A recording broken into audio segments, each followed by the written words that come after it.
এই আল-কুদ শহরের গোড়াপত্তন করে যারা, তাদের নাম হলো হেক্সুস। তখন তারা এই এলাকাটার নাম দিছে ওরসালিম। কি নাম? এর কয়েকশো বছর পর ভূমধ্য সাগরীয় একটা দ্বীপ আছে, ওই দ্বীপের নাম হলো ক্রিট। বলেন তো কি নাম? ক্রিকেট আছে না, ক্রিকেট, এই ক্রিকেটের কয়েকারটা বাদ দেন, ক্রিকেট বানানের কয়েকার এটা বাদ দেন, থাকে কি ক্রিট। এই ক্রিট ভূমধ্য সাগরীয় একটা দ্বীপ আছে, এটার নাম ক্রিট। এই ক্রিট থেকে একটা জাতি, তাদেরকে বলা হয় ব্লেসড সম্প্রদায়। তারা গিয়ে ওরসালিম, যেটা নাম রাখলো হেক্সুসরা ওরসালিম, সেখানে গিয়ে বসবাস শুরু করল। তারা এই এলাকাটার নাম রাখলো বালিস্তিন। আরে আওয়াজ বাড়ায় না। এই বালিস্তিন নামটা পরবর্তীতে রূপান্তরিত হয়ে সুন্দর একটা নাম ধারণ করে ফিলিস্তিন। চ্যানেলটি সাবস্ক্রাইব করে আমাদের সঙ্গেই থাকুন। কি নাম হয়? ফিলিস্তিন। এইভাবে একটা জাতি সেখানে বসবাস করা শুরু করল। ফিলিস্তিন তখন সিরিয়ার অংশ। খ্রিস্টপূর্ব 1900 সনে আল্লাহর নবী ইব্রাহিম আলাইহিস সালাতু ওয়াস সালাম হিজরত করে ফিলিস্তিন অঞ্চলে আগমন করে। সুবহানাল্লাহ। কোন নবী? ইব্রাহিম নবী। ইব্রাহিম নবী সিরিয়ায় আসেন। সিরিয়া তখন ফিলিস্তিন, তখন সিরিয়ারই অংশ। তার মানে ফিলিস্তিনের আশেপাশে ইব্রাহিম নবী আসা মানে ওই ফিলিস্তিনি যাওয়া। সেখানে যাওয়ার পর ইব্রাহিম নবী তাওহীদের দাওয়াত দেয়, কেউ বাধা দেয় না। ফিলিস্তিন তখন মূর্তি পূজারীদের দখলে থাকলেও তারা ধর্মীয় স্বাধীনতায় বিশ্বাসী ছিল, যে যার যার ধর্ম পালন করবে, তারা বাধা দিত না। অতএব ইব্রাহিম নবী তাওহীদের দাওয়াত দিত, এতে তারা বাধা হয়ে দাঁড়াতো না। আপনার মন চাইলে আপনার কাজ করেন, আমরা আমার কাজ করি, এরকম। ইব্রাহিম নবীর একটা ছেলে হয়েছে ফিলিস্তিন যাওয়ার পর, নাম ইসমাইল আলাইহিস সালাম। ইসমাইল নবীর বংশে একজন নবী, তার নাম মুহাম্মদুর রাসূলুল্লাহ সাল্লাল্লাহু আলাইহি ওয়াসাল্লাম। এখান থেকে বোঝা যায় আমাদের নবীর আদি সম্পর্ক ফিলিস্তিনের সাথে। সুবহানাল্লাহ। আমাদের নবীজির একটা আদি সম্পর্ক কার সাথে? ফিলিস্তিনের সাথে। ইব্রাহিম নবীর ছেলে ইসমাইল নবী, আর ইসমাইল নবীর বংশে একজন নবী, তিনি হলেন মুহাম্মদুর রাসূলুল্লাহ সাল্লাল্লাহু আলাইহি ওয়াসাল্লাম। এজন্য আমাদের নবীর একটা মজবুত সম্পর্ক ফিলিস্তিনের সাথে। ইসমাইল নবীর 13 বছর পর ইব্রাহিম নবীর আরেকটা ছেলে হয়েছে, নাম ইসহাক। ইসমাইল এবং ইসহাক দুজনই ইব্রাহিম নবীর বার্ধক্য যখন বয়স তখন হয়েছে, এটা কোরআনে আছে। আলহামদুলিল্লাহিল্লাযী ওয়াহাবালি আলাল কিবারি ইসমাঈলা ওয়া ইসহাক।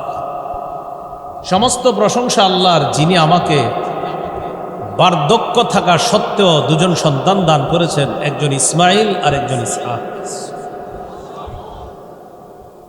তাহলে ইসমাইল নবীর 13 বছর পর যে সন্তানটা হয়েছে তার নাম ইসহাক। ইসহাক আলাইহিস সালাতু ওয়াস সালাম, তার একজন সন্তান হয়েছে, নাম হলো ইয়াকুব। ইয়াকুব নবীর জন্ম দাদা ইব্রাহিম দুনিয়াতে থাকতে, মনে রাখবেন। ইব্রাহিম নবীর ছেলে ইসহাক, ইসহাক নবীর ছেলে ইয়াকুব। তো সম্পর্কে ইব্রাহিম নবী ইয়াকুব নবীর দাদা। এই দাদা ইব্রাহিম নবী দুনিয়াতে থাকতে ইয়াকুব নবীর জন্ম। ইয়াকুব নবী ফিলিস্তিন থেকে হিজরত করে তুরস্কের দক্ষিণাঞ্চল হাররানে চলে যান। সেখানে যাওয়ার পর আল্লাহ পাক রব্বুল আলামিন তাকে কিছু পুত্র সন্তান দান করেছেন। 12 জন পুত্র সন্তান হয় ইয়াকুব নবীর। 12 জনের মধ্যে একজন পুত্র সন্তানের নাম ইউসুফ আলাইহিস সালাতু ওয়াস সালাম। একদম এদিক সেদিক তাকাবেন না, হলে কিচ্ছু বুঝবেন না, পুরা মন দিয়ে শুনতে হবে। তাহলে ইব্রাহিম নবীর দ্বিতীয় সন্তান ইসহাক, ইসহাক নবীর সন্তান ইয়াকুব, ইয়াকুব নবীর সন্তান ইউসুফ। আপনারা জেনে থাকার কথা, লম্বা একটা সুন্দর হিস্টোরি ঘটনার মাধ্যমে ইউসুফ নবী তার ভাইদের দ্বারা নির্যাতনের শিকার হয়ে কূপের মধ্যে তিনি নিক্ষিপ্ত হলেন। সেখান থেকে পথচারীরা তাকে পেয়ে বিক্রি করে দিল মিশরের আজিজের কাছে, মন্ত্রীর কাছে। মিশরের মন্ত্রী তাকে নিয়ে গেলেন মিশর। তাহলে ইউসুফ নবী একটা ঘটনার মাধ্যমে চলে গেলেন মিশর। মিশর যাওয়ার পর আরো সুন্দর এক ঘটনার মাধ্যমে চলে গেলেন জেলখানায়। জেলখানায় 7 বছর বা 12 বছর থাকার পর তিনি বের হলেন। বের হওয়ার পর আরো সুন্দর ঘটনার মাধ্যমে আল্লাহ তাআলা মিশরের খাদ্য মন্ত্রণালয়ের দায়িত্বে ইউসুফ নবীকে অধিষ্ঠিত করে দিলেন।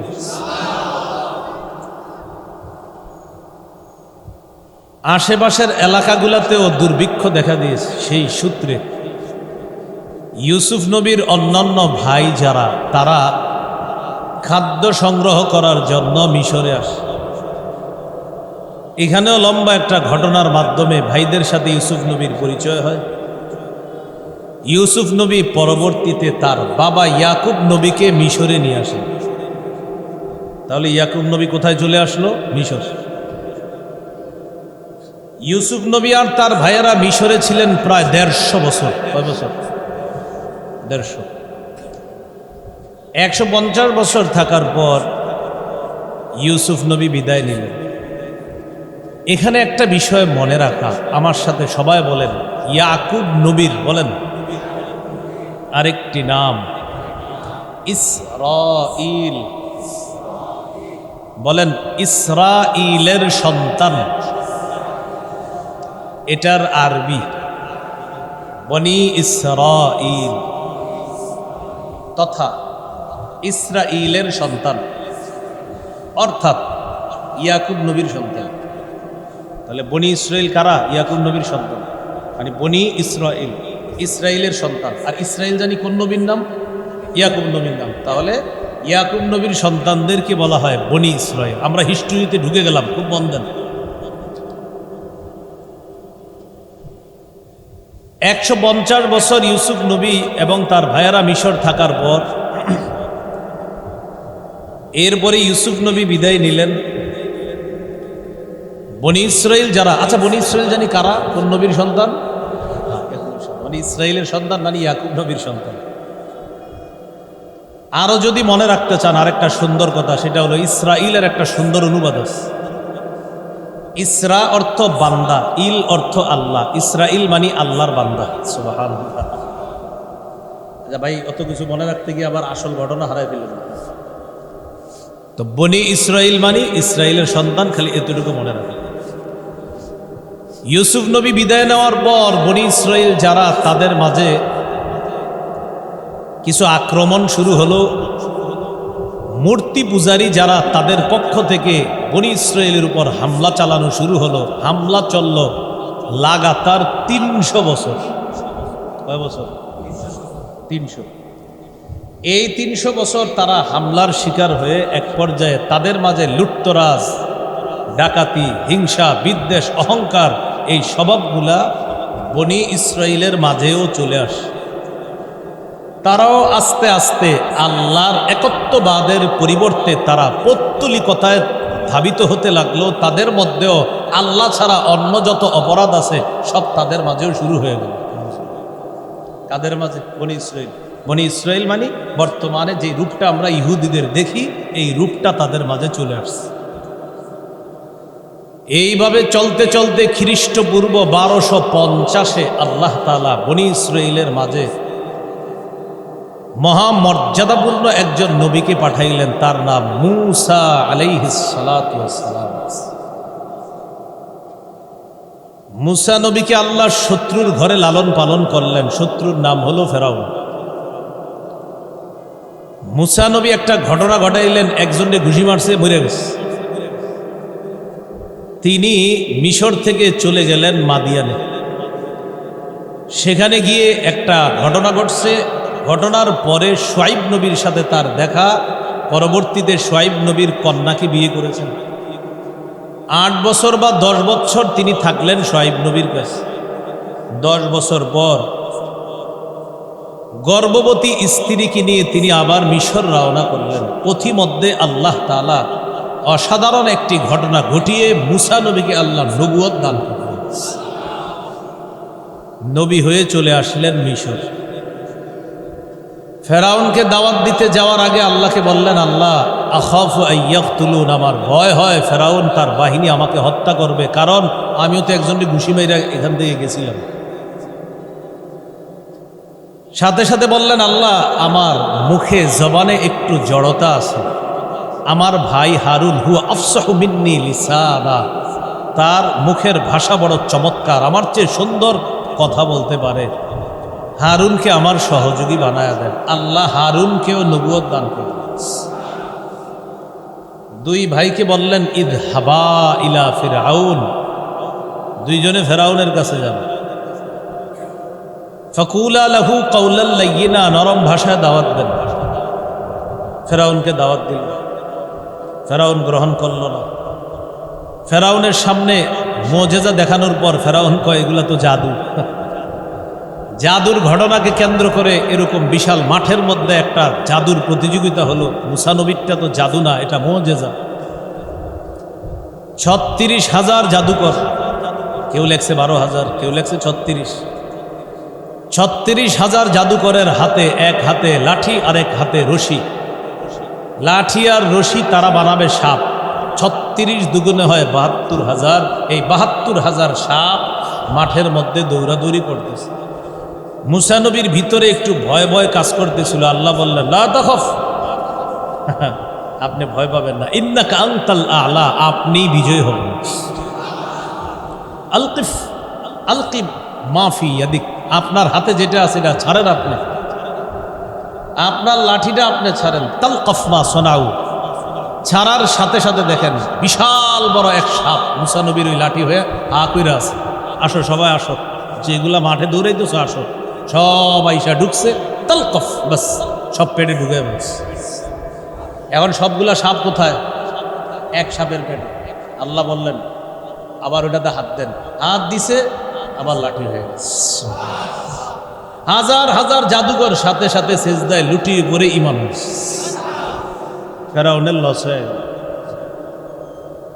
এইভাবে করতে করতে প্রায় 6 লাখের বেশি মানুষ মুসলমান হয়ে গেছে। ফেরাউন প্ল্যান করলো, মুসাকে এইভাবে আর থাকতে দেওয়া যায় না। কি করব? সমূলে মুসা আর মুসা বাহিনীকে হত্যা করব। আল্লাহ তাআলা জানায়া দিলেন, আসরি বিইবাদি, মুসা আপনি আমার বান্দাদেরকে নিয়ে রাতের বেলা বের হয়ে যান। ইন্নাকুম মুত্তাবাউন, আপনাদেরকে পিছন থেকে ধাওয়া করা হবে। মুসা নবী বিশাল জনগোষ্ঠী নিয়ে রওনা করলেন। রাতে যাইতে যাইতে সমুদ্রের কাছে গেলেন। আরব সাগরের পাশে গিয়ে দাঁড়ালেন। ইতিমধ্যে ফেরাউন বাহিনী টের পেয়ে পিছন থেকে তারাও রওনা করল। রওনা করতে করতে 2 দল এমন পর্যায়ে পৌঁছলো, এক দল আরেক দলকে দেখে। বিষয়টা কেমন? ওই যে দেখা যায়, বলি না আমরা, ওই যে দেখা যায়, এরকম বলি না, এরকম দেখতেছে। মানে মুসা নবীর বাহিনী ফেরাউন বাহিনীকে দেখতেছে। সামনে আরব সাগর, পিছনে শত্রু, মাঝখানে মুসলমানরা। সামনেও বিপদ, পিছনেও বিপদ। মুসা নবীর বাহিনী বললেন, ফালাম্মা তারাআল জামআন, 2 দল যখন 2 দলকে দেখতে লাগলো, ক্বালা আসহাবু মুসা ইন্না লামুদরাকুন, মুসা নবীর অনুসারীরা বললেন, মুসা আমরা ধরা খেয়ে গেলাম। মুসা নবী বললেন, কাল্লা, কখনো না, ইন্না মাইয়া রাব্বী সায়াহদিন, আমার সাথে আমার রব আছেন, তিনি আমাকে রাস্তা দেখাবেন। আল্লাহ তাআলা বললেন, আওহাইনা ইলা মুসা আনিদ্রিব বিআসাকাল বাহর, আমি মুসার প্রতি ওহী পাঠাইলাম, আপনি লাঠি দিয়ে সমুদ্রে আঘাত করেন। মুসা নবী সমুদ্রে আঘাত করলেন, 12টা শুকনা রাস্তা আল্লাহ তৈরি করে দিলেন। বনি ইসরাইলের 12টা গোত্র শুকনা রাস্তার উপর উঠে রাস্তা পাড়ি দিতে লাগলেন। ইতিমধ্যে ফেরাউন বাহিনী রাস্তার কাছে চলে আসছে। তাফসীরের কিতাবে, তারিখের কিতাবে আসছে, ফেরাউন বাহিনী এসে দেখে সামনে একজন স্বাগত জানাইতেছে, আসেন আসেন তাড়াতাড়ি, আর পিছনে একজন বলতেছে হ্যাঁ হ্যাঁ, কেউ যেন বাকি না থাকে। একজন সামনে, একজন পিছনে। তাফসীর এবং তারিখের কিতাব মিলাইলে বোঝা যায় এই দুইজন ছিল আল্লাহর ফেরেশতা। ফেরাউন শুকনা রাস্তার কাছে গিয়ে উদ্ধত আচরণ করল। ফেরাউন তার বাহিনীকে বলতেছে, কি বুঝলা, এতদিন মাটির উপর আমার ক্ষমতা চলেছে, জমিনের উপর আমি রব ছিলাম, এখন দেখো নদীর উপরও আমি রব। নদীর উপরেও আমাকে স্বাগত জানানোর জন্য রাস্তা, শুধু স্বাগত, দেখো একজন স্বাগত জানাইতেছে। জি জি আসেন। সবাই রাস্তার উপরে উঠছে। তারা রাস্তার উপরে উঠতেছে, ইতিমধ্যে মুসা নবীর বাহিনীকে আল্লাহ রাস্তা পার করে ওপারে নিয়ে গেছে। পিছনে একজন আছে, উনি বলতেছে যান যান, একজনও যেন বাকি না থাকেন, সব গিয়ে ওঠেন, রাস্তায় ওঠেন। উঠছে। আল্লাহ তাআলা বলেন, وَإِذْ فَرَقْنَا بِكُمُ الْبَحْرَ فَأَنْجَيْنَاكُمْ وَأَغْرَقْنَا آلَ فِرْعَوْنَ وَأَنْتُمْ تَنْظُرُونَ। এক পারা 7 নম্বর পৃষ্ঠা শুরুতে আছে। স্মরণ করুন ওই সময়কে যখন আমি সমুদ্রকে ভাগ করে 12টা রাস্তা তৈরি করে বনি ইসরাইল তোমাদেরকে আমি মুক্ত করে ওপারে নিয়ে গেলাম, আর তোমাদেরকে বললাম পিছনে ফিরে তাকাও। তোমরা পিছনে ফিরে তাকিয়ে দেখতেছিলা আমি কিভাবে ফেরাউন বাহিনীকে ডুবায়া মারি। বিষয়টা তোমরা তাকায়া তাকায়া দেখতেছিলে। সমুদ্রের মাঝে রাস্তার উপরে যাইতে যাইতে আল্লাহ তাআলা এবার রাস্তাকে হুকুম করলেন, আবার পানি হয়ে যাও। রাস্তা পানি হয়ে গেল, ফেরাউন বাহিনী ডুবে মারা গেল। মিশর থেকে মুসা নবী আর তার বাহিনী তথা বনি ইসরাইল চলে গেল ওপারে। ওই পারে যাওয়ার পর যে এলাকায় উঠল, এলাকাটার নাম সিনাই উপত্যকা। বলেন কি নাম? সিনাই। ওয়াত্তিনি ওয়াজ্জাইতুন ওয়াতুরি সিনিনা, এই সিনিন সিনাই। সুবহানাল্লাহ। সেখানে গেলেন। সেখানে যাওয়ার পর মুসা আলাইহিস সালাম বনি ইসরাইলকে বললেন, এই শোনো, একটা কাজ করি, চলো। কি কাজ? আমাদের কাছ থেকে বাইতুল মুকাদ্দাস বেশি দূরে না, একদম কাছেই বাইতুল মুকাদ্দাস। বাইতুল মুকাদ্দাসটা মূর্তি পূজারীদের দখলে, চলো জিহাদের মাধ্যমে আল্লাহর ঘরটা তাদের কাছ থেকে আমরা উদ্ধার করি। বনি ইসরাইল রাজি হয়েছে। রাজি হওয়ার পর মুসা নবী তাদেরকে নিয়ে চলে গেলেন। চলে যাওয়ার পর মূল শহরে প্রবেশ করার আগে প্রাচীর আছে, দেয়াল আছে। দেয়ালের কাছে মুসা নবী আর তার বাহিনী গিয়ে উপস্থিত। দেয়াল টপকাইলেই আল-কুদ শহরে প্রবেশ করবে, ফিলিস্তিন প্রবেশ করবে। মুসা নবী দেয়ালের কাছে গিয়ে বললেন, ইয়া কওমি দুখুলুল আরদাল মুকাদ্দাসাতাল্লাতী কাতাবাল্লাহু লাকুম। সূরা মাইদা 27 নম্বর আয়াত। এ আমার সম্প্রদায়, তোমরা প্রবেশ করো এমন এলাকায় যে এলাকাটা পবিত্র, আল্লাহ তোমাদের জন্য এটা লিপিবদ্ধ করে দিয়েছেন, প্রবেশ করো। ওয়ালা তারতাদ্দু আলা আদবারিকুম, আল্লাহ তোমাদের জন্য এলাকাটা নির্ধারণ করে দিয়েছেন, তোমরা পিছনে ফিরে যেও না। ফাতানকালিবু খাসিরিন, তাহলে ক্ষতিগ্রস্ত হয়ে যাবে। বনি ইসরাইল জবাব দিল, ক্বালু ইয়া মূসা ইন্না ফিহা কওমান জাব্বারিন। মূসা, আমরা যাব না। একটু আগে না বলছে যাবে, এখন বলতেছে আমরা যাব না। কেন? বাইতুল মুকাদ্দাস দখল করে আছে এক প্রতাপশালী জাতি, আমরা তাদের কাছে যাব না, তারা থাকা পর্যন্ত সেখানে প্রবেশ করব না। ইন্না লান নাদখুলাহা হাত্তা ইয়াখরুজু মিনহা, এই প্রতাপশালী জাতি সেখান থেকে বের না হওয়া পর্যন্ত আমরা প্রবেশ করব না। ফাইয়াখরুজু মিনহা ফাইন্না দাখিলুন, তারা যদি বের হয় তাহলে আমরা বাইতুল মুকাদ্দাস এলাকায় প্রবেশ করব। মুসা নবী অনেক বুঝাইতেছে, বুঝ মানে না। সর্বশেষ তারা যা বলল শুনলে আপনাদের দেখেন মেজাজও খারাপ হইতে পারে। কি বলে না? ক্বালু ইয়া মূসা ইন্না লান নাদখুলাহা, মূসা আমরা সেখানে যাব না, মা দামু ফিহা, যতক্ষণ প্রতাপশালী জাতি সেখানে আছে সেখানে আমরা যাব না। ফাযহাব আনতা ওয়া রাব্বুকা, মূসা তোমার যদি এতই মন চায় তুমি আর তোমার রব যাও, ফাকাতিলা, তোমরা দুইজনে লড়াই করো, ইন্না হুনা কাঈদুন, আমরা এখানে বসে আছি, তুমি আর তোমার রব গিয়ে লড়াই করে তাদেরকে হারিয়ে দেওয়ার পর আমাদেরকে বলবা, তারপর আমরা যাব। এটা কারা জবাব দিল? বনী ইসরাঈল। প্রিয় ভাইয়েরা, আপনারা কি আমার কথা বুঝতেছেন সবাই? মূসা আলাইহিস সালাতু ওয়াস সালাম তাদেরকে বুঝাইলেন, তারা যায় না। আল্লাহ তাদের উপরে রাগ করে গজব স্বরূপ, আযাব স্বরূপ তাদেরকে ওই এলাকায় উদ্ভ্রান্তের মতো ঘুরাইতে লাগলেন। সেই এলাকার নাম তিহ। বলেন কি নাম?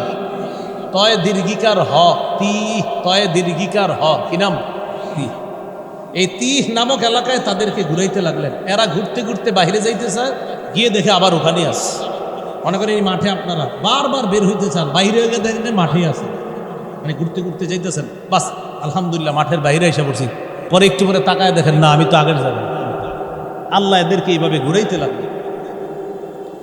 সেখানেই মূসা নবীর ইন্তেকাল হয়। মূসা নবী ইন্তেকাল করার পর মূসা নবীর খাদেমকে আল্লাহ নবী বানায় দিচ্ছে, নাম ইউশা। কি নাম? ইউশা। ইউশা আলাইহিস সালাতু ওয়াস সালাম নবী হওয়ার পর বনী ইসরাঈলকে বুঝাইলেন, চলো মূসা নবী যে কাজটা সমাপ্ত করতে পারে নাই, আমি তোমাদেরকে নিয়ে সেটা সমাপ্ত করব। চলো জালেমদের বিরুদ্ধে, পৌত্তলিকদের বিরুদ্ধে, মূর্তি পূজারীদের বিরুদ্ধে লড়াই করে আল্লাহর ঘর বাইতুল মুকাদ্দাসটা উদ্ধার করি চলো। বনী ইসরাঈলের একদল মুজাহিদ রাজি হয়ে গেছে, বলেন আলহামদুলিল্লাহ। ইউশা নবী তাদেরকে নিয়ে গিয়ে মূর্তি পূজারী পৌত্তলিকদের বিরুদ্ধে লড়াই করে জিহাদের মাধ্যমে আল্লাহর ঘর বাইতুল মুকাদ্দাস আর আশেপাশের শহরটা উদ্ধার করলেন। আল্লাহ তাআলা ইউশা নবীর হাতে বাইতুল মুকাদ্দাস বিজয় দান করলেন। ইউশা নবী বাইতুল মুকাদ্দাস এলাকায় থাকতে লাগলেন। একদিক দিয়ে তিনি নবুয়তের দায়িত্ব পালন করেন, অন্য দিক দিয়ে বিভিন্ন এলাকার সুন্দরভাবে পরিচালনা করার জন্য তিনি এক এক এলাকায় বিচারক নিয়োগ করে দিলেন। বিচারক যেমন চেয়ারম্যান, মেম্বার, কমিশনার একটা কাজ আছে না, তো উনি কাজের নিয়োগ করলেন কাদেরকে? বিচারক। যে বিচারকের কাজ আমরা জানি বিচার করা, কিন্তু তিনি বললেন তুমি বিচারক হলেও তোমার কাজ বিচার করা, সালিশ করা, দরবার করা, এলাকার সব কাজ তোমারে করতে হবে। এটা হলো বিচারকের কাজ। এই জায়গায় নোট করার মতো একটা কথা, এজন্য ওই যুগটাকে বলা হয় বিচারকদের যুগ। কি বলা হয়? বিচারকদের যুগ, মানে বিচারকরা দেশ চালায়। এই উপদেষ্টাদের যুগ এরকম আছে, এটা হলো বিচারকদের যুগ। এখন এই বিচারকদের শাসন ব্যবস্থা চলতেছে। ইউশা আলাইহিস সালাতু ওয়াস সালাম ইন্তেকাল করলেন। বিচারকদের মাঝে একজন বিচারকের নাম আপনারা মনে রাখতে হবে, তাহলে আলোচনাটা বোঝা সহজ হবে। বলেন শামুইল। কি নাম? শামুইল। ইউশা নবী বিদায় নিলেন। বাইতুল মুকাদ্দাসের আশেপাশে যারা, তারা বিষয়টা মেনে নিতে পারে না যে বিচারকরা এলাকা চালাবে, দেশ চালাবে, এটা কোনো কথা। তারা ক্ষণে ক্ষণে বাইতুল মুকাদ্দাসের উপর হামলা চালায়। এক পর্যায়ে হামলা চালাইতে চালাইতে তারা বাইতুল মুকাদ্দাস আবার মুসলমানদের কাছ থেকে ছিনিয়ে দখল করে নিয়ে যায়। আল্লাহ বিশ্বাসী যারা, তাদের কাছ থেকে বাইতুল মুকাদ্দাস চলে যায়, আবার পৌত্তলিক তথা মূর্তি পূজারীদের কাছে বাইতুল মুকাদ্দাস চলে গেছে। চলে যাওয়ার পর বিচারকরা অন্যান্য এলাকায় চলে গেলেন। বিচারকদের মাঝে একজনের নাম মনে রাখতে বলছিলাম, কি নাম? এই শামবিল নামক বিচারককে আল্লাহ নবী বানায়া দিলেন। তিনি হলেন শামবিল আলাইহিস সালাতু ওয়াস সালাম। শামবিল আলাইহিস সালাতু ওয়াস সালাম তার জাতিকে বললেন, চলো আমরা আবার লড়াই করে বাইতুল মুকাদ্দাস উদ্ধার করি। বনী ইসরাঈল বলল, না, এক শর্তে লড়াই করব। কি? তুমি যদি আমাদের জন্য একজন বাদশা নিয়োগ করে দিতে পারো, সেই বাদশা আমাদেরকে নেতৃত্ব দিবে, জিহাদের ময়দানেও সে আমাদের আমির হবে, প্রধান সেনাপতি হবে, তাহলে আমরা লড়াই করব। শামবিল নবী আল্লাহর কাছে দোয়া করলেন, আল্লাহ একজন বাদশা নিয়োগ করে দেন, যে বাদশার অধীনে থেকে তারা লড়াই করবে। আল্লাহ তাআলা নবীর দোয়া কবুল করে একজন বাদশা নিয়োগ করে দিলেন। ওই বাদশার নাম তালুত। বলেন কি নাম? তালুত। তয়াকার লয় রস্যুকার ত, তয়াকার লয় রস্যুকার ত, তালুত। কি নাম? ত আলিফ লাম ওয়াও তা, তালুত। তালুতকে বাদশা নিয়োগ করার পর বনি ইসরাইলকে শামবিল নবী বললেন, আল্লাহ তাআলা তোমাদের জন্য এই তালুতকে বাদশা বানিয়েছে। বনি ইসরাইল বলল, তালুত আবার কে? তোমরা না বললা একজন বাদশা বানাইতে, তালুত সে বাদশা। বাদশা বানাইতে বলছি বললে তালুত বা যারে মন চায় তারে বানাইলে হবে না কেন? আন্না ইয়াকুনু লাহুল মুলকু আলাইনা, সে আমাদের উপর কিভাবে রাজত্ব করবে? ওয়া নাহনু আহাক্কু বিল মুলকি মিনহু ওয়া লাম ইউতা সাআতাম মিনাল মাল, আমরা রাজত্বের বেশি হকদার। রাজা বাদশা বানাইলে আমাদের কাউরে বানাইতো, কারে না কারে বাদশা বানাই দিলে হবে নাকি? আর তার তো এত টাকা পয়সাও নাই যে সে বাদশা হবে। এখান থেকে বোঝা যায় ওই যুগের মানুষের মাথায় এটা ছিল যে নেতা হইতে গেলে টাকা লাগে, যা বর্তমান যুগেরও গোবর মার্কা কিছু মস্তিষ্কের মানুষের এটা চিন্তাধারা। শামবিল নবী বললেন, তালুতের যদিও টাকা পয়সা নাই, তবে দুইটা যোগ্যতা আছে। ইন্নাল্লাহ আস্তাফাহু আলাইকুম, আল্লাহ তালুতকে তোমাদের উপর নির্বাচন করেছেন। ওয়াজাদাহু বাসতাতান ফিল ইলম ওয়াল জিসম, আল্লাহ তাকে দুইটা জিনিস প্রচুর দান করেছেন। একটা হলো এলেম, প্রচুর বিদ্যা দান করেছেন।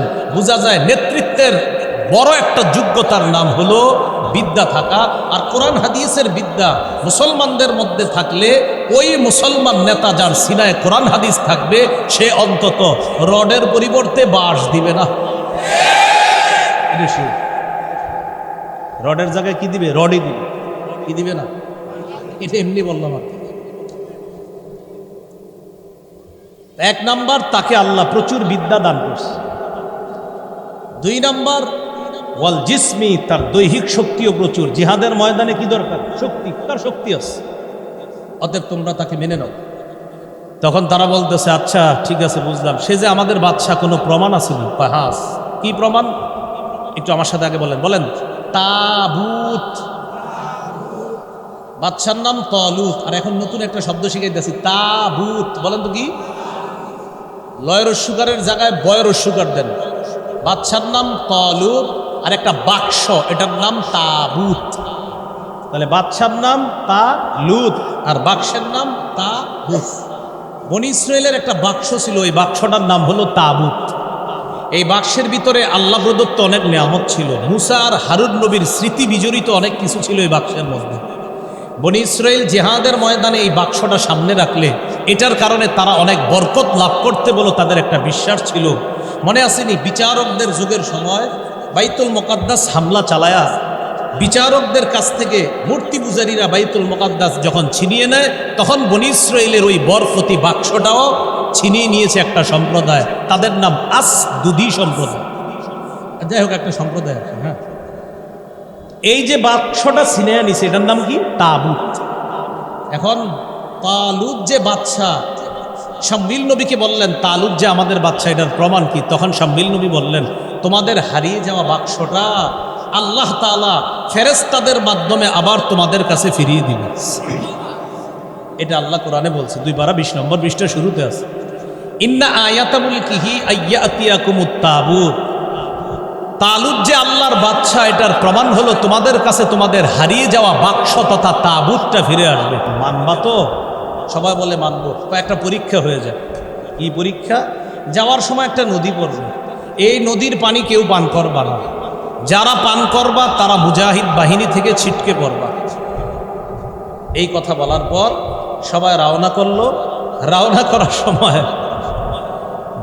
তালুত বাহিনীর যে মুজাহিদ বাহিনী ছিল, বেশিরভাগ ফাশারিবু মিনহু, বেশিরভাগ পানি পান করে ফেললো ডকডক করে।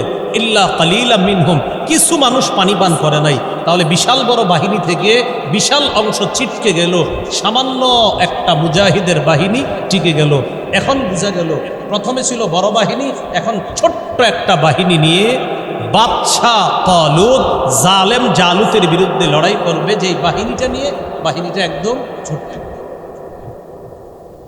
গেলেন জালুতের সাথে লড়াই করতে। কোনো কোনো তাফসীরকারও লেখছেন তালুতের মুজাহিদ বাহিনীর সংখ্যা ছিল 313। সুবহানাল্লাহ।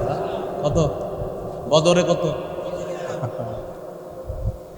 তালুত গেলেন, ফালাম্মা জাওয়াযাহু হুয়া ওয়াল্লাযীনা আমানু মা'আহ,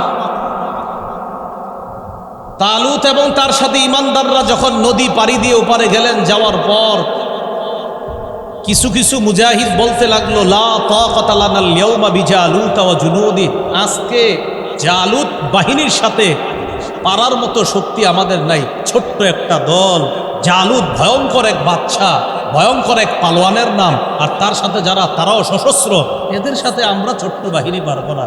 তখন আরেক দল মুজাহিদ বলল, টেনশনের কিছু নাই, কাম মিন ফিআতিন কালিলাতিন গালাবাত ফিআতান কাসীরাতাম বিইজনিল্লাহ, কত ছোট বাহিনী আল্লাহর হুকুমে বিশাল বড় বাহিনীকে হারিয়ে দিয়েছে। আজকে আমরা যদিও ছোট, আল্লাহর যদি সাহায্য থাকে আমরাই বিশাল বড় জালেম বাহিনীকে হারিয়ে দিয়ে বাইতুল মুকাদ্দাস আমরা উদ্ধার করি। লড়াইয়ের ময়দানে গেল, যাওয়ার পর জালুত বাহিনীর সাথে লড়াই শুরু। লড়াইয়ে আল্লাহ পাক রব্বুল আলামিন অবিশ্বাস্যভাবে মুসলমানদের পক্ষে জয়ের পাল্লাটা দিয়ে দিলেন। আল্লাহ বিশ্বাসীদের পক্ষে জয়ের পাল্লা বেশি, তবে একজনকে হারানো বড় মুশকিল হয়ে দাঁড়ালো, তার নাম জালুত। ওই যে জালুত, এই পালোয়ানরে হারানোর মতো কেউ নাই। খোদ বাদশা তালুতও তার বিরুদ্ধে রওনা করার জন্য সাহস করতেছে না। মনে রাখতে হবে, মুজাহিদ বাহিনীতে দাউদ নবীর দুই ভাই ছিল। কোন নবীর? এই যে নতুন আর একটা নাম এসে বললো, দাউদ। তালুত, তাবুত, জালুত, দাউদ। দাউদ নবীর দুই ভাই ছিল মুজাহিদ বাহিনীতে। দাউদ নবীরা ছিল তিন ভাই। দাউদ নবীর বড় দুই ভাই গেছে জিহাদের ময়দানে। ছোট্ট ভাই দাউদ অসুস্থ বাবার সেবা করার জন্য বাড়িতে রয়ে গেছে। অসুস্থ বাবা দাউদ নবীকে বললেন, বাবা দাউদ, জিহাদের ময়দানে গিয়ে দেখো তো তোমার বড় দুই ভাইয়ের কি খবর। দাউদ নবী জিহাদের ময়দানে আসলেন ভাইদের খবর নেওয়ার জন্য। আসার পর দেখে আল্লাহ বিশ্বাসী যারা, তাদের পক্ষেই জয়ের পাল্লা। তবে এখনো চূড়ান্ত ফলাফল আসতে একটা বাধা, তার নাম জালুত। জালুতকে ময়দানে হারাইয়া দিতে পারলেই মুসলমানদের চূড়ান্ত বিজয় ঘোষণা হবে। কিন্তু জালুতের সাথে লড়াই করার জন্য কেউ সাহস করতেছে না। দাউদ নবীর বয়স তখন 16 বছর। কয় বছর? দাউদ নবী গেলেন, আল্লাহ বিশ্বাসী নিজেদের ছাউনিতে গেলেন। ছাউনিতে যাওয়ার পর বাদশা তালুতকে বললেন, আচ্ছা ঘটনা কি? আমাদের পক্ষেই তো জয়ের পাল্লা, তাহলে একজনকে হারাইলেই তো জয় হয়ে যায়, তার বিরুদ্ধে কেউ যাচ্ছেন না কেন? সবাই বলা বলি করতেছে, বাবা যেই পালোয়ান জালুত, ওর সাথে লড়াই করার সাহস কেউ করতেছে না, খোদ বাদশা তালুতও যাচ্ছে না। দাউদ নবী বললেন, কিছু মনে না করলে আল্লাহর উপর ভরসা করে আমারে পাঠায়। বয়স কত? 16 বছর। মুজাহিদ বাহিনী সবাই বলল, না না না। বাদশা তালুত বলল, তো ছোট্ট মানুষ, তুমি কি যাবা? যেহেতু আপনারা কেউ যাচ্ছেন না, সেহেতু আমারে পাঠান, হয়তো শহীদ না হয় গেছে। আর যদি আপনারা যান, যান, না গেলে আমারে পাঠান। পরিশেষে দাউদ নবীর পীড়াপিড়িতে তাকে পাঠাইল। দাউদ নবী ছোট্ট একটা পাথর নিয়ে জালুতের সামনে গেছে। জালুত দাউদ নবীকে দেখে উপহাসের হাসি হাসতেছে। দাউদ নবী সামনে গিয়ে আল্লাহর নাম নিয়ে পাথরটা জালুতের মাথা বরাবর মারলে সাথে সাথে ছোট্ট পাথরের আঘাতে জালুত মাটিতে লুটে পড়ে। দাউদ নবী গিয়ে জালুতকে দুনিয়া থেকে বিদায় করে দেয়। আল্লাহ কোরআনে বলে, ওয়াকাতালা দাউদু জালুতা, জালুতকে হত্যা করলো দাউদ। 16 বছরের দাউদ পালওয়ান জালুতকে হত্যা করলো। আল্লাহ বুঝিয়ে দিলেন, আমি আল্লাহ যদি মুসলমানকে সাহায্য করি, ছোট্ট বাচ্চার হাতেও পালওয়ানকে আমি আল্লাহ হারিয়ে দিতে পারি। আবু জাহেলরে সাইজ করছে 2টা ছোট্ট বাচ্চা। হতেই পারে, এটা বদরের একটা আলোচনা আছে, আমার শুনে নেবেন ইনশাল্লাহ, দেখবেন ওখানে লম্বা হিস্ট্রি। তো জালুতকে হত্যা করার পর আস্তে আস্তে দাউদ নবী পরিণত বয়সে উপনীত হলেন। আল্লাহ তাআলা দাউদ নবীকে একই সাথে নবুয়ত দান করলেন, আবার রাজত্ব দান করলেন। মনে রাখতে হবে, দাউদ নবী ওই নবী যাকে আল্লাহ একসাথে নবুয়ত দান করেছেন, আবার রাজত্ব দান করেছেন। দাউদ নবী ফিলিস্তিনের শাসক হলেন। দাউদ নবী ও বাইতুল মুকাদ্দাস উদ্ধার করলেন, আর বনি ইসরাইলকে নিয়ে ফিলিস্তিন প্রবেশ করলেন। দাউদ নবী ফিলিস্তিনের 74% অঞ্চল জুড়ে সাম্রাজ্য গড়ে তুললেন। কয় পার্সেন্ট? 74% অঞ্চল। এই সর্বপ্রথম বনি ইসরাইলরা বিশাল বড় এলাকা জুড়ে সাম্রাজ্য গড়ে তুলল। আচ্ছা বলেন তো, ইতিহাস যে এতক্ষণ বললাম, মাত্র বনি ইসরাইলের মোটামুটি একটা অবস্থান তৈরি হলো কোথায়? ফিলিস্তিনে। অথচ এর আগে কতগুলা জাতির কথা বললাম, কেনানি, হেক্সুস, আমরীয়, ফিনিশিয়ান, ব্লেস্ট ইত্যাদি অনেক নাম বললাম, ঠিক না? ইহুদিরা বর্তমানে দাবি করে ফিলিস্তিন আমাদের, এখানে আমাদের আদি নিবাস। এটা শুধু তাদের দাবি, তবে দলিল নাই, কোনো প্রমাণ দিতে পারে না। বাস্তবতা হলো এখানে বনি ইসরাইল বা ইহুদিদের আদি নিবাস না, এখানে আদি নিবাস ছিল কেনানীদের। এটা তাদের একটা মিথ্যাচার। ইহুদিরা বর্তমানে এই মিথ্যা কথাটা বইলা ফিলিস্তিন দখল করতে চায়। এটা তাদের আদি নিবাস না, এটা একটা মিথ্যা কথা। যাই হোক, দাউদ নবী ফিলিস্তিন শাসন করলেন 40 বছর। সুবহানাল্লাহ। কয় বছর? দাউদ নবী দুনিয়া থেকে বিদায় নিলেন, আল্লাহ তাআলা সুলাইমান নবীকে নবুয়ত দান করলেন। দাউদ নবীর ছেলে সুলাইমান নবীও ফিলিস্তিন শাসন করলেন 40। বাবা আর ছেলে 40 দুগুণে কত হয়?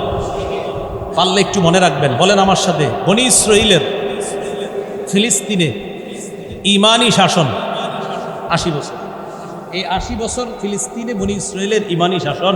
যে 80 বছরের 40 হলো দাউদ নবীর, 40 হলো সুলাইমান। সুলাইমান নবী 40 বছর ফিলিস্তিন থাকা অবস্থায় বাইতুল মুকাদ্দাসটা আবার পুনর্নির্মাণ করেন। নাসাইর হাদিস 692 নম্বর হাদিস। সুলাইমান নবী যখন বাইতুল মুকাদ্দাস নির্মাণ করার কাজ শেষ করেন, আল্লাহর কাছে 3টা দোয়া করছেন, 3টা জিনিস চাইছেন। 1 নাম্বার, হুকমান ইউসাদিফু হুকমা, আল্লাহ আমি যে বিচার করব, আমার বিচারটা যেন আপনার বিচারের মতো হয়, অর্থাৎ আপনার বিচারে যেন কোনো ভুল হয় না, আমার বিচারেও যেন ভুল না হয়। মাবুদ, এই যোগ্যতাটা আপনার কাছে চাই। 2 নাম্বার, ওয়ামুলকাল্লা ইয়ামবাগি লিআহাদিম মিন বাদি, আল্লাহ আমারে এমন একটা রাজত্ব দিবেন যে রাজত্ব আমার পরে দুনিয়ার আর কাউকে দিবেন না। কটা হইল?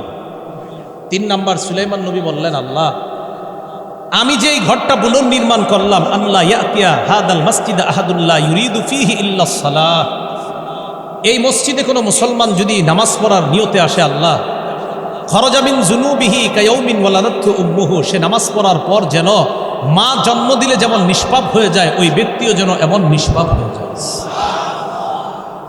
নবীজি বলেন, সুলাইমান নবীর প্রথম 2টা দোয়া আল্লাহ তার জীবদ্দশায় কবুল করছে।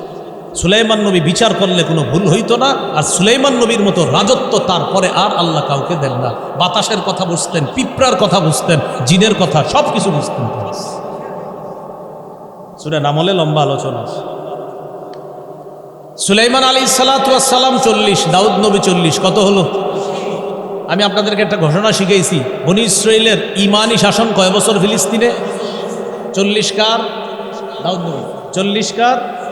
এবার আমার সাথে বলেন, বলেন বনি ইসরাইলের ফিলিস্তিনে মোট শাসন 418 বছর, ইমানি শাসন 80 বছর, শিরকের শাসন 338 বছর। কত বছর? কত? 338 আর 80 কত হয়? 418। 338 আর 80 কত হয়? হ্যাঁ 418। আমার তো এরকমই মনে হয়, আপনারা হিসাব করে দেখেন। এটি বনি ইসরাইলের ফিলিস্তিনের শাসন হলো মোট 418 বছর, এর মধ্যে ইমানি শাসন 80 বছর। তো 80 বছর ইমানি শাসন হলে 418 হইতে আর লাগে কত? 338। এই 338 বছর হলো সব শিরকের শাসন, অহংকারের শাসন, হিংসা বিদ্বেষ পাপাচার লুটতরাজ জুলুম নির্যাতনের শাসন হলো 338 বছর। যাই হোক, দাউদ নবী সুলাইমান নবীর ইমানি শাসন চলে যাওয়ার পর সুলাইমান নবী বিদায় নিলেন। বিদায় নেওয়ার পর বনি ইসরাইলের গ্রুপ হলো 12টা।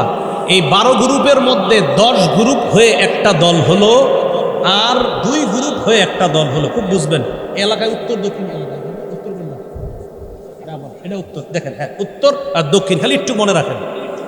12 দলের মধ্যে 10 দল মিলে কয় দল হলো? 1 দল। তারা চলে গেল ফিলিস্তিনের উত্তরে। 2 দল মিলে হলো আরেক দল, তারা গেল ফিলিস্তিনের দক্ষিণে। 12 দলের মধ্যে 10 দল মিলে হলো 1 দল, আর 2 দল মিলে হলো আরেক দল। 10 দল মিলে যেই দলটা হলো, তারা গেল ফিলিস্তিনের উত্তরে। উত্তরে গিয়ে একটা সাম্রাজ্য গড়ে তুললো, এটার নাম ইসরায়েলি সাম্রাজ্য। দক্ষিণে যেই 2 দল মিলে একটা দল হলো, তারা যে ফিলিস্তিনের দক্ষিণাঞ্চল শাসন করতে শুরু করলো, তাদের সাম্রাজ্যের নাম ইয়াহুজা সাম্রাজ্য। তাহলে উত্তর ইসরায়েলি, দক্ষিণ ইয়াহুজা। 10 দল মিলে একটা দল, তারা গেল উত্তরে, 2 দল মিলে এক দল তারা গেল দক্ষিণে, 10 দল মিলে যেই দল উত্তরে, তারা সাম্রাজ্য গড়ে তুলল, নাম ইসরায়েলি সাম্রাজ্য। দক্ষিণে যারা সাম্রাজ্য গড়ে তুলল, এটার নাম ইয়াহুজা সাম্রাজ্য। চলতে লাগলো শাসন। ইসরায়েলি সাম্রাজ্য তারা প্রায় 200 বছরের বেশি ফিলিস্তিন শাসন করল। কয় বছর? 200 বছর। ইসরায়েলি সাম্রাজ্য খতম করলো কারা? ইরাকের একটা জাতি আছে, নাম এসিরিয়ান। কি নাম ভাই? এসিরিয়ান। এই এসিরিয়ানরা আইসা ইসরায়েলি সাম্রাজ্য যারা, তাদেরকে তছনছ করে দিল, পুরা পৃথিবী থেকে আউট করে দিল। ফিলিস্তিনের উত্তরাঞ্চলের ইসরায়েলি সাম্রাজ্যটা তারা খতম করে দিল, শেষ হয়ে গেল ইসরায়েলি সাম্রাজ্য। রয়ে গেল ইয়াহুজা সাম্রাজ্য দক্ষিণাঞ্চলে। ইরাকের বাদশাহ বখতে নসর, এই বখতে নসর কি করলো? ইয়াহুজা সাম্রাজ্যকে তছনছ করে দিয়ে বাইতুল মুকাদ্দাসটা বাদশাহ বখতে নসর ধ্বংস করে দিল। বলেন নাউজুবিল্লাহ। তাহলে উত্তরাঞ্চলেও বনি ইসরায়েলের সাম্রাজ্য শেষ, দক্ষিণাঞ্চলেও সাম্রাজ্য শেষ। এর মাঝে একটা অঘটন ঘটল, বখতে নসর বাইতুল মুকাদ্দাস ধ্বংস করে দিল। এইভাবে চলতে লাগলো। ইয়াহুজা সাম্রাজ্য আর ইসরায়েলি সাম্রাজ্য তথা বনি ইসরায়েলের সাম্রাজ্যের পতনের পর ফিলিস্তিনে নতুন এক সাম্রাজ্যের আবির্ভাব ঘটল, তাদের নাম বেবিলন সাম্রাজ্য। কি নাম? বেবিলন। তারা 47 বছর ফিলিস্তিন শাসন করল। বেবিলন সাম্রাজ্যের পতন ঘটাইল যারা, তাদের নাম পারস্য। বলেন কি? পারসিকরা বেবিলন সাম্রাজ্যের পতন ঘটায়া ফিলিস্তিন দখল করলো।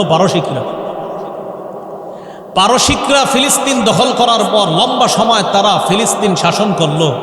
পারসিকদেরকে ফিলিস্তিন থেকে পতন ঘটাইল রোমানদের এক নেতা। এই নেতার নাম হলো আলেকজান্ডার। রোমানদের এক বিরাট সেনাপতি, তার নাম আলেকজান্ডার। কি নাম? এটা আপনারা পাবেন ইতিহাসে। এই আলেকজান্ডার পারসিকদের পতন ঘটায়া রোমানরা ফিলিস্তিনে সাম্রাজ্য গড়ে তুলল। 300 বছরের বেশি রোমানরা ফিলিস্তিন শাসন করল। কয়শো বছরের বেশি? 300 বছর। এই 300 বছরের বেশি সাম্রাজ্য করতে করতে তারা ঘটনা ঘটাইতে ঘটাইতে আল্লাহ পাক রব্বুল আলামিন দুনিয়াতে একজন নবী পাঠায় দিলেন, তার নাম ঈসা আলাইহিস সালাতু ওয়াস সালাম। কি নাম? ঈসা আলাইহিস সালাম আসার পরেই শুরু হয়ে গেল খ্রিস্ট বছর গণনা। এখন যেটা বলি আমরা 1900 এত, 2000 এত, 2000 এই ঈসা নবী থেকে গণনা, ইংরেজি গণনা। ঈসা নবী আগমন করার পর তাওহীদের দাওয়াত দিল। বেশিরভাগ মানুষ তাওহীদের দাওয়াত গ্রহণ করলো না। ইহুদিদের নির্যাতনে জ্বালায় ঈসা নবীকে আল্লাহ উঠায়া নিলেন আসমানে।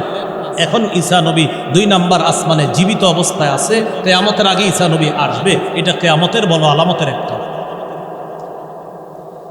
ঈসা নবী চলে গেলেন, রোমানরা ফিলিস্তিন শাসন করে। এইভাবে চলতে চলতে ঈসা নবী বিদায় নেওয়ার পর কিছুকাল পর রোমানদের মধ্যে বিশাল একটা জাতি খ্রিস্টান হয়ে যায়। তবে খ্রিস্টান হওয়ার পর ঈসা নবী যে সত্য ধর্ম দুনিয়াতে রেখে গিয়েছিলেন, এই ধর্মটা তারা বিকৃত করে ফেলে পৌত্তলিক ধর্ম এটার মধ্যে ঢুকায় দেয়। তাদের অনেকের বিশ্বাস তৈরি হলো ঈসা নবীকে হত্যা করা হয়েছে শুলিবিদ্ধ করে। পড়ি নাউজুবিল্লাহ। আর আমাদের বিশ্বাস ঈসা নবী কোথায়? জীবিত, আসমানে আছে। আর তাদের বিশ্বাস ঈসা নবীকে হত্যা করা হয়েছে। আরেক দলের বিশ্বাস ঈসা নবীর যেহেতু বাবা নাই, সুতরাং ঈসা নবীর বাবা আল্লাহ। নাউজুবিল্লাহ বলেন। এটা আরেক দলের বিশ্বাস। আরেক দলের বিশ্বাস হলো ঈসা নবী 3 খোদার এক খোদা। ঈসা নবী 3 খোদা, ইন্নাল্লাহা সালিসু সালাসা।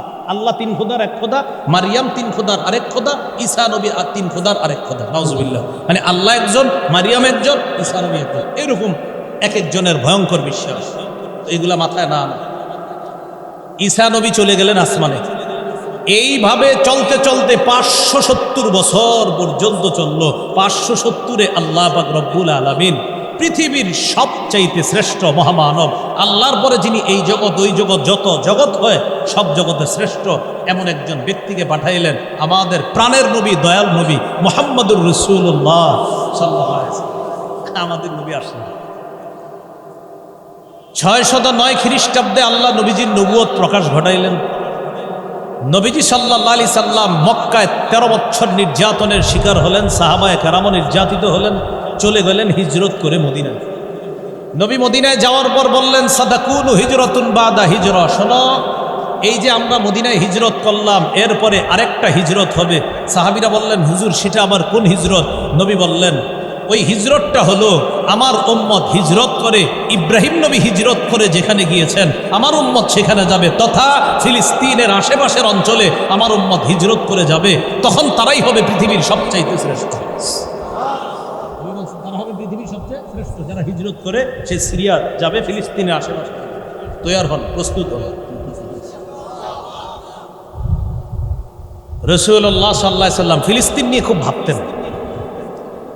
ইতিমধ্যে রোমান আর পারস্যদের একটা লড়াই হলো। ওই লড়াইয়ের মধ্যে মুসলমানরা চাইতো রোমানদের যেন বিজয় হয়, এটা মুসলমানরা চাইতো। কারণ রোমানরা যদিও মুসলমানরা যারা শিক্ষা দীক্ষায় আগায়া ছিল, পারসিকরা শিক্ষা দীক্ষা ছিল না, শুধু অন্ধবিশ্বাস ছিল। তাই মুসলমানরা রোমানদের পক্ষ অবলম্বন করেছিল যে তারা বিজয় হোক। ঘটনাচক্রে রোমানরা হেরে গেছে। হেরে যাওয়ার পর মুসলমানরা কষ্ট পাইছে, আল্লাহ সান্ত্বনা দিলেন, গলিবাতির রোম, রোমানরা বিজয় হয়েছে। ফি আদনাল আরদি ওয়া হুম মিন বাদি গালাবিহিম সায়াগলিবুন, অচিরেই রোমানরা আবার বিজয় অর্জন করবে। কিছুকাল পর রোমানরা বিজয় অর্জন করছে। বিজয় অর্জন করার পর আমাদের নবী শুরাহবিল ইবনে আমর নামে এক রোমান গভর্নরের কাছে একটা চিঠি পাঠাইছে ইসলামের দাওয়াত দিয়ে। সুবহানাল্লাহ। রোমান গভর্নর শুরাহবিল ইবনে আমর চিঠি পড়ার পর নবীর চিঠি যে নিয়ে গেছে, চিঠি বাহককে হত্যা করছে। আমাদের নবী খুব কষ্ট পাইলেন। রাসূলুল্লাহ সাল্লাল্লাহু আলাইহি সাল্লাম 3 জন সাহাবীকে সেনাপতি নিযুক্ত করলেন। একজনের নাম যায়েদ ইবনে হারেসা, আরেকজনের নাম জাফর ইবনে আবি তালেব, আরেকজনের নাম আব্দুল্লাহ ইবনে রাওয়াহা। এই 3 জনকে সেনাপতি বানায়া পাঠিয়ে দিলেন মুতার প্রান্তে। লড়াই হলো, 3 জন সেনাপতি শহীদ হয়ে গেলেন। খালিদ ইবনে ওয়ালিদের নেতৃত্বে আল্লাহ মুসলমানদেরকে বিজয় দান করলেন।